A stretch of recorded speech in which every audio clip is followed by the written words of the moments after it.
When we think about what makes a country a superpower, we usually think about its economy, its military, its technology. But for China, the real answer, well, it's much, much older. It's like an ancient philosophical code, a 2,500-year-old operating system that's still running today, shaping everything from how a family works to how the country sees its place in the world. So how on earth does it work? Let's dig in. Our story starts not in some quiet library, but with a sound that must have been absolutely terrifying. Imagine it, the deafening sound of 10,000 crossbows being cocked at the exact same time. That was the sound of China being born as a unified empire, way back in 230 BCE. This was a project of pure conquest, of overwhelming force, all masterminded by one of the most ruthless, and you have to admit, effective leaders in all of history. And the man behind it all, that was Qin Shi Huang, the very first emperor. He knew that winning battles was one thing, but to truly unify a vast land, you needed systems. So he standardized everything: weights, measures, even the width of roads. And he created a single currency. This little bronze coin wasn't just money. No, it was a powerful statement that millions of different people were now all part of one single centrally controlled machine. But as this brand new empire was being hammered into shape, this massive question popped up. What's actually the best way to govern? I mean, how do you keep order over a territory this huge? And two completely opposite answers came to the table, creating this fundamental tension that would basically define Chinese history from then on. So, on one side, you had the emperor's own philosophy. It's called legalism. The idea here is that people are fundamentally selfish, and you can only control them with super strict, impersonal laws and really harsh punishments. Order comes from the top down. Period. But on the other side, you had this totally different vision from a philosopher named Confucius. He argued the exact opposite, that a stable society isn't built on fear, it's built on morality, on shared ethics, and on leaders who rule by setting a good example. Now, while the Qin dynasty's legalism burned bright but fast, that Confucian blueprint, well, that would become the empire's dominant operating system for the next 2,000 years. So let's take a look at its core components, its source code, if you will. It all starts with a concept called Ren. This is the absolute root of all other virtues. And get this, the character itself tells you everything you need to know. It's made of two parts, the symbol for person and the symbol for the number 2. The message is profound. You can't be a complete human all by yourself. You only find your real meaning through your connections to other people, your family, your community, your country. So if Ren is the internal feeling, the core belief, then Li is how you show it on the outside. These are all the rituals, the ceremonies, the rules of how to act properly in every social situation. Think of it as the social grammar of society.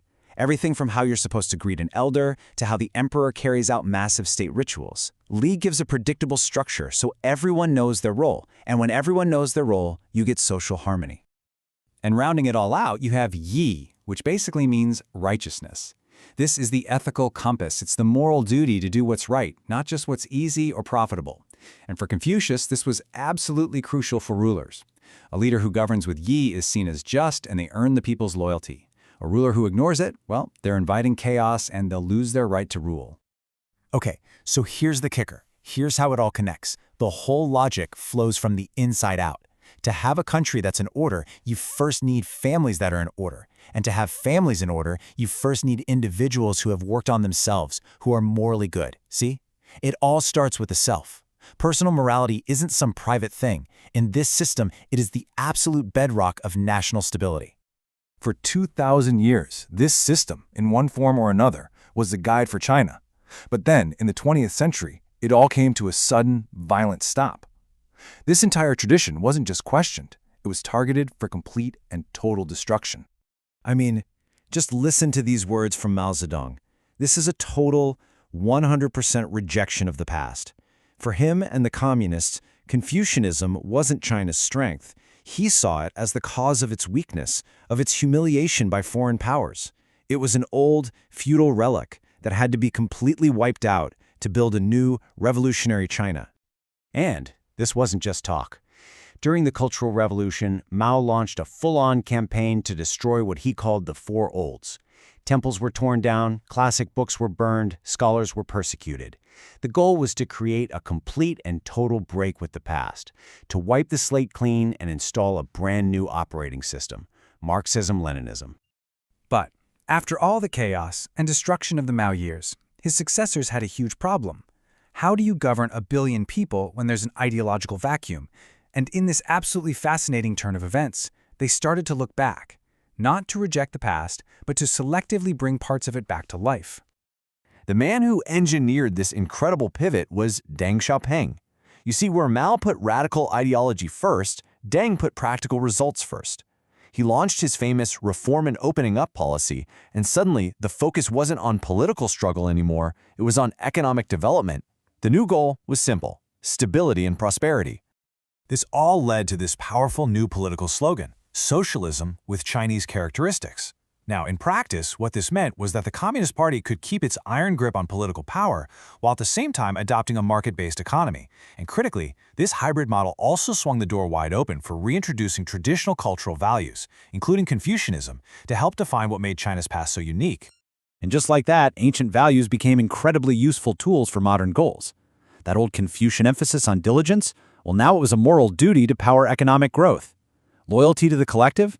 That was repackaged to mean putting the nation's and the party's goals way above your own. Respect for authority justified a stable, top-down social order.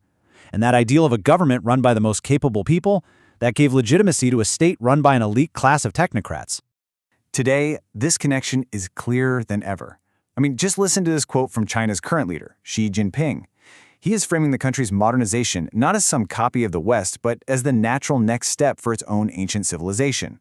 The past is no longer something to be ashamed of or destroyed. It's now the very source of modern China's legitimacy and its strength.